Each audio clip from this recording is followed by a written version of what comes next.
Now another example of simple lipid is the wax. What is the wax, जिसे common language में आप कहते हैं मोम, जिसे मोम कहा जाता है, वैक्स कहा जाता है. Wax are another class of simple lipids containing one molecule of fatty acid. Wax के अंदर एक जो मॉलिक्यूल होता है वो फैटी एसिड्स का होता है और एक मॉलिक्यूल अल्कोहल का होता है. लेकिन जो अल्कोहल का मॉलिक्यूल होता है वो हाई मॉलिक्यूलर वेट वाला अल्कोहल होता है. तो हम कह सकते हैं इजीली कि जो वैक्स का फॉर्मेशन होता है one molecule of fatty acid से और वन मॉलिक्यूल ऑफ अल्कोहल से मिलकर होता है. लेकिन मॉलिक्यूल जो अल्कोहल है वो हायर मॉलिक्यूलर वेट वाला होना चाहिए. The constitute acid and alcohol have usually 24 to 36 carbon atom. इनके अंदर 24 से 36 तक कार्बन एटम प्रेजेंट होते हैं. For example carnauba wax consist of myricyl alcohol 30 degree Celsius and cerotate 26 degree Celsius. It beeswax. The fatty acid constitute is a smaller chain. जो wax वीज का जो वैक्स होता है, हनी बी का जो वैक्स होता है उसके अंदर क्या होता है, जो फैटी एसिड होता है वो स्मॉल चेन का होता है. और पाल्मेटिक एसिड इसमें 16 डिग्री सेल्सियस टेम्परेचर प्रेजेंट होता है.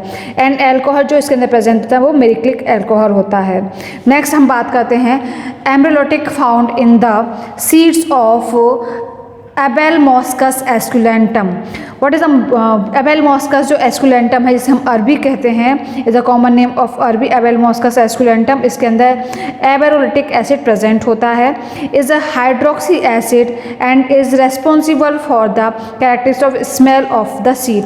इसके जो सीड के लिए, जो सीड में जो स्मेल है वो एबेलमॉस्कस एस्कुलेंटम की जो सीड की स्मेल है उसके लिए रेस्पॉन्सिबल होता है, जो कि एबेलमॉलिटिल इसका जो एसिड है. Now wax are insoluble in water and resistant to atmospheric oxidation. अगर आप वैक्स को पानी में डिजोल्व करने की कोशिश करें तो क्या डिजोल्व हो जाएगा? No. Wax are insoluble in water and very resistant to atmospheric oxidation. और एटमॉस्फेयर लेवल पर ऑक्सीडेशन भी नहीं हो पाता, रेजिस्टेंट है ऑक्सीडेशन के लिए. They also have higher melting point. इनका मेल्टिंग पॉइंट हायर होता है. Because of these properties they are use in furniture polishing. इसीलिए इनकी जो है फर्नीचर की पॉलिश करने में इसको यूज़ किया जाता है. अगर आपको क्वेश्चन आता है कि why wax are use to do polishing of furniture, तो आप इसमें ये लिखेंगे to higher melting point they are used to polishing of furniture. They are chemically inert and not digested by the fat splitting. ये chemically inert होते हैं, यानी कोई भी रिएक्शन इसके अंदर इतनी आसानी से नहीं होती है और ये फैट में इतने स्प्लिट नहीं होते हैं. They can be split slowly with hot alcohol. अगर ये स्प्लिट होंगे तो हॉट एल्कोहल से स्प्लिट हो सकते हैं. KOH. However compound lipid. अब हमने सिंपल लिपिड का पूरा डिस्क्रिप्शन कर लिया कि सिंपल लिपिड में जो है लिपिड है, अगर लिपिड का ऑक्सीडेशन होता है तो क्या बनता है, हाइड्रोलाइजेशन होता है तो क्या होता है. हमने वैक्स के बारे में बताया कि वैक्स क्या है, ये बहुत इनर्ट टाइप के होते हैं, इजीली इनमें रिएक्शन होना पॉसिबल नहीं होता है. Now we come on the compound lipid. जैसा कि हमने कंपाउंड लिपिड्स के बारे में कहा, कंपाउंड लिपिड जो है इनमें they contain some additional group of element besides fatty acid and alcohol. इनमें अल्कोहल और फैटी एसिड के अलावा दूसरे सब्सटेंस भी पाए जाते हैं, इसलिए इन्हें कंपाउंड लिपिड कहा जाता है. Compound lipid contain some additional group और element beside fatty acids and alcohol. जो कंपाउंड लिपिड हैं इनमें फैटी एसिड्स और अल्कोहल के अलावा दूसरे ग्रुप भी इसके अंदर पाए जाते हैं. कंपाउंड लिपिड, इसीलिए इन्हें कंपाउंड लिपिड कहा जाता है क्योंकि इनमें जो दूसरे एलिमेंट्स प्रेजेंट होते हैं. द एडिशनल ग्रुप में कंटेन फॉस्फोरस. अगर हम बात करें कि एडिशनल ग्रुप प्रेजेंट होते हैं, बट एडिशनल ग्रुप कौन कौन से होते हैं, तो एडिशनल ग्रुप के फॉर्म में इनमें फॉस्फोरस है, नाइट्रोजन है, सल्फर है और इट में भी प्रोटीन भी हो सकती है. कंपाउंड लिपिड की आप बात करें, जो सब्सटेंस इसमें प्रेजेंट है उसके बिहाफ पे ये फॉस्फोलिपिड्स है, फॉस्फोनिस्टिडिल है और जिस सब्सटेंस के बिहाफ पे जो डेरिवेटिव में प्रेजेंट होगा उसी के बिहाफ पे इसका नॉमेनक्लेचर कर दिया जाता है. Now we come on the compound lipid. Compound lipid सबसे पहले हम इसमें बात करेंगे फॉस्फोलिपिड्स की. This class include lecithin, cephalin, plasmalogens and lecithin are widely distributed in nature. Phospholipid की बात करते हैं तो हम लेसिथिन, सिफेलिन एंड प्लाज्मोजेंस की बात करेंगे इसके अंदर. लेकिन इन सब में जो लेसिथिन है वो वाइडली डिस्ट्रीब्यूटेड होता है, नेचर में बहुत ज़्यादा पाया जाता है, वाइडली प्रेजेंट होता है. On hydrolysis they yield glycerol, fatty acid, phosphoric acid and Colin. अगर इसका हाइड्रोलाइसिस होता है, हाइड्रोलाइसिस जल के प्रेजेंस में होता है, वाटर मॉलिक्यूल्स के प्रेजेंस में होता है, तो इससे जो यील्ड हमें मिलता है, जो हमें उत्पाद जो प्राप्त होता है वो फैटी एसिड और फॉस्फोरिक एसिड और कॉलिन के फॉर्म में मिलता है। It is also called फॉस्फेटाइडल Colin. ये जो कॉलिन हमें मिला है फॉस्फोलिपिड के द्वारा हमें मिलता है, हाइड्रोलाइसिस से मिलता है, इसे हम फॉस्फेटाइडल कॉलिन भी कहते हैं। The fatty acid commonly found in lecithin are palmitic, stearic, oleic, linoleic and arachidonic acid जो होते हैं ये कॉमन फैटी एसिड्स हैं जो कि लेसिथिन के अंदर पाए जाते हैं। कौन कौन से? Palmitic, stearic, oleic, linoleic and arachidonic acid commonly. Lecithin and other phospholipids are yellowish grey solid. अगर हम कलर की बात करते हैं तो लेसिथिन और दूसरे जो फॉस्फोलिपिड हैं वो येलोइश ग्रे कलर के होते हैं। इनकी जो प्रॉपर्टी होती है सॉलिड होते हैं, but soluble in ether and alcohol, but insoluble in acetone. जो फॉस्फोलिपिड हैं ये सॉल्युबल होते हैं अल्कोहल के अंदर और ईथर के अंदर। अल्कोहल और ईथर में दोनों में विलय हो जाएंगे, सॉल्युबल हो ये, लेकिन ये एसीटोन के अंदर इनसॉल्युबल होते हैं। ऑन एक्सपोजर टू एयर, अगर इनको एक्सपोज किया जाए एयर के अंदर, they rapidly darken in colour and absorb water. तो ये ऑक्सीजन के अंदर एक्सपोज होते ही डार्क कलर के हो जाते हैं और वाटर को, एयर में जो वाटर प्रेजेंट है उसको एब्जॉर्ब करते हैं, फॉर्मिंग डार्क ग्रेश मास। जिससे अगर डार्क कलर के हो जाएंगे तो डार्क ग्रेश मास बन जाता है। Lecithin are broken down by the enzyme lecithinase और लाइसोलेसिथिन। इनका जो लेसिथिनेज है इसको जो एंजाइम की प्रेजेंस में ब्रोक डाउन हो जाते हैं और ब्रोक डाउन होकर यानी विघटित होकर लेसिथिनेज और लाइसोलेसिथिन को फॉर्म करते हैं। The enzyme lecithin is present in venoms और वीज और कोबरा। जो कोबरा है या जो हनी बी है जब कट कर जाती है तो एक हमें इरिटेशन होती है, एक जलन होती है। वो क्यों होती है? क्योंकि इसके अंदर एक वेनम्स या पॉइजन प्रेजेंट होता है। ये जो वेनम या पॉइजन प्रेजेंट होता है इसके अंदर जो एंजाइम होता है वो कौन सा एंजाइम होता है? लेसिथिनेज एंजाइम इनके जहर या पॉइजन के अंदर प्रेजेंट होता है।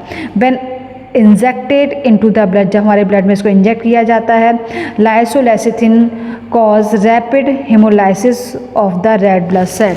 तो लाइसोलेसिथिन क्या करती है? हमारी बॉडी को रेड ब्लड सेल्स होती हैं उसे रैपिडली हेमोलाइज कर देती है। Cephalins are found in animal tissue in close associated with lecithin. जो सिफेलिन दूसरा इसका एग्जाम्पल है किसका? फॉस्फोलिपिड का। ये एनिमल टिश्यू में पाया जाता है और लेसिथिन के काफ़ी क्लोज है। They are not found in soybean oil. ये सोयाबीन ऑयल में सिफेलिन नहीं पाया जाता है।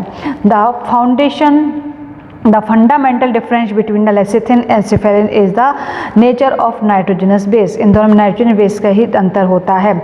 Cephalin contain ethanoline and choline and sometime serine in place of choline. They fatty acids components of cephalins are usually steric, oleic, linoleic and arachidonic acid. जो fatty acids के अंदर present होते हैं सिफेलिन हैं, यूजुअली स्टेरिक एसिड, लिनोलेक और arachidonic type के acids के अंदर प्रेजेंट होते हैं। नेक्स्ट जो हमारा आता है plasmalogen. Plasmalogens are abundant in brain and muscles. Brain और मसल्स में काफ़ी पाया जाता है। Now Phosphoinositides contain hexahydric alcohol inositol. They can be either mono or diphosphoinositidil. The name lipoinositol was also proposed for the substance। जो phosphoinositidil है इसमें हेक्साहाइड्रिक alcohol इंस्टिडिल present होता है जो कि एक कंपाउंड लिपिड को फॉर्म करता है। नाउ जो नेक्स्ट है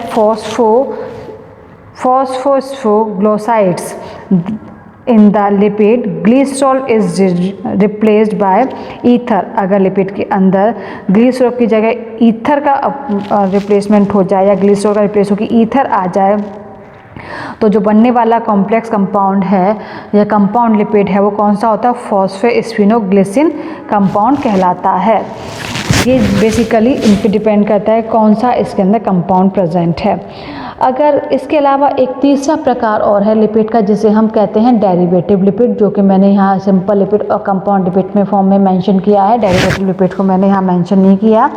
actually the group of derived lipid, ये ड्राइव्ड लिपिड है एक तरह के, include hydrolytic produce of lipid in addition other lipid like compounds such as sterol, carotenoid, essential oil, aldehydes, ketone, alcohol, hydrocarbon. These all are present if in the lipids they are called derivative lipids. The sterols and solid base-like substance chemically they are alcohols and occurs either as such as the ester of fatty acid.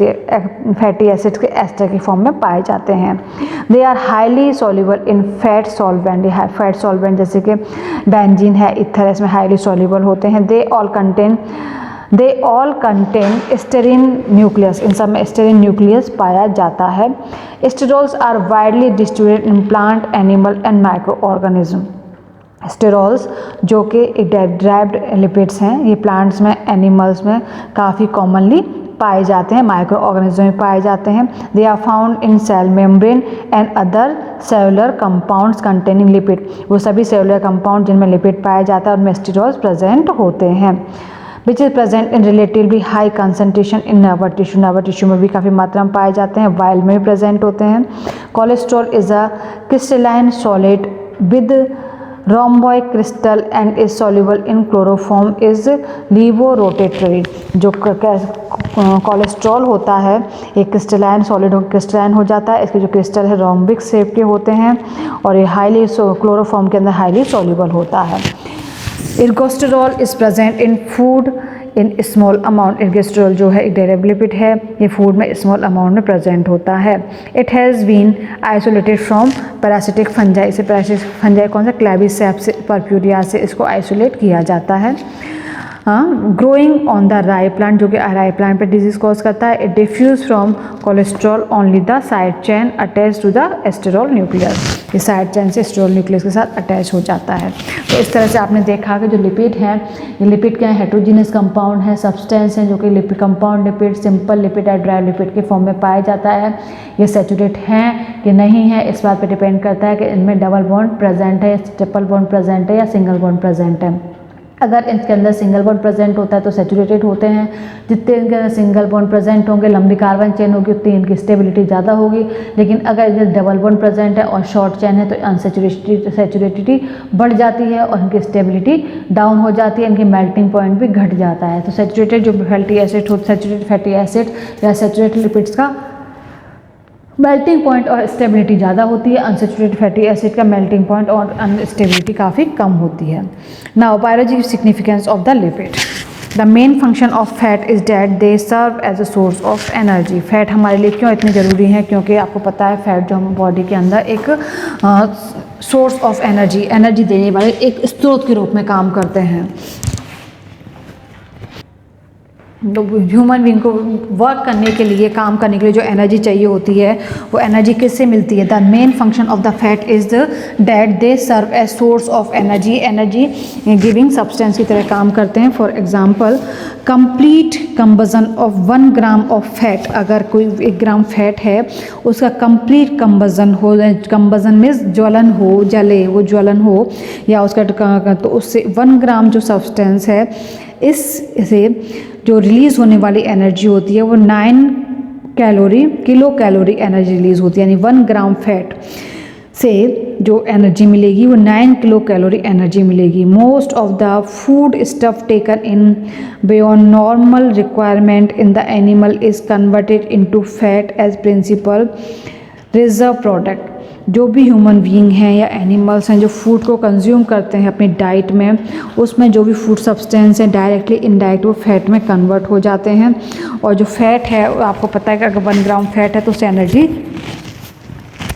9 kilo calorie energy release होती है। Lipids are involve in the building of cellular components इसके अलावा जो lipids हैं वो cellular components को बनाने में भी काम करते हैं या काम आते हैं। Phospholipid and steroids are present in biological membrane. अगर आपसे पूछा जाए कि ऐसे कौन से फैट हैं, ऐसे कौन से लिपिड हैं जो बायोलॉजिकल मेम्ब्रेन में प्रेजेंट होंगे, तो आप कहेंगे फॉस्फोलिपिड एंड स्टेरॉइड्स जो है बायोलॉजिकल मेम्ब्रेन में प्रेजेंट होते हैं। Biological membrane means plasma lemma या सेल वॉल की मेम्ब्रेन या सेल ऑर्गेनेल्स की जो मेम्ब्रेन है उसमें फॉस्फोलिपिड स्टेरॉइड प्रेजेंट होते हैं। So phospholipid possess both acidic and basic group. Phospholipids होते हैं, इनके अंदर दोनों तरह के ग्रुप पाए जाते हैं। कुछ ग्रुप एसिडिक नेचर के होते हैं और कुछ ग्रुप बेसिक नेचर के होते हैं। दे हैव एन ज्विट्राइन, इनके अंदर ज्विट्राइन प्रेजेंट होते हैं। They serve as important role in building both type of compound. दोनों तरह के कंपाउंड बनाने में वो टाइप ऑफ कंपाउंड, दोनों टाइप के कंपाउंड, पॉजिटिव चार्ज वाले भी नेगेटिव चार्ज वाले, दोनों टाइप के कंपाउंड बनाने में बहुत अच्छा रोल प्ले करते हैं। Hydraulic and hydrophobic in the membrane. Lecithin is the most important phospholipid found in membrane. Lecithin ही एक ऐसा फॉस्फोलिपिड है जो प्लाज्मा मेम्ब्रेन है इसमें पाया जाता है। Wax generally form protective covering in the plant and animal. Wax जो है प्लांट एंड एनिमल्स में प्रोटेक्टिव कवरिंग बनाते हैं आउटर बॉडी सरफेस पे। They protect living surface against bacteria and insect invasion. Wax अगर किसी लिविंग सरफेस पे present हो तो उससे बैक्टीरिया जो है उसको इन्वेज नहीं कर सकते। बैक्टीरिया और जो वायरस हैं उसके अंदर इन्फेक्शन कॉज नहीं कर सकते। In animal fat is often deposit subcutaneous and protect against extreme. Animal की बात करें जो क्यूटिन लेयर होती है उसके ऊपर फैट का डिपोजिशन होता है। अगर हम प्लांट्स की बात करें तो प्लांट जो एपिडर्मल सेल होती है उसके ऊपर फैट का सब्सटेंस होता है। The fat is the most important substance for the living being, plant as well as animal. दोनों के लिए ही फैट जो है बहुत ज़रूरी है, एक रिक्वायर्ड सब्सटेंस है।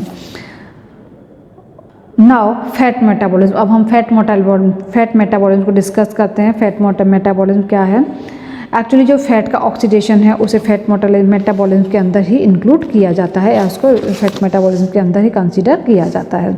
तो जो फैट का मेटाबॉलिज्म होता है दो तरह का होता है, एक तो बीटा ऑक्सीडेशन होता है और एक इसके अंदर होता है अल्फा ऑक्सीडेशन। तो फैट का जो ऑक्सीडेशन है बेसिकली हम बीटा ऑक्सीडेशन और अल्फा ऑक्सीडेशन दोनों ऑक्सीडेशन का हम यहाँ स्टडी करेंगे। Now we come on the fat metabolism.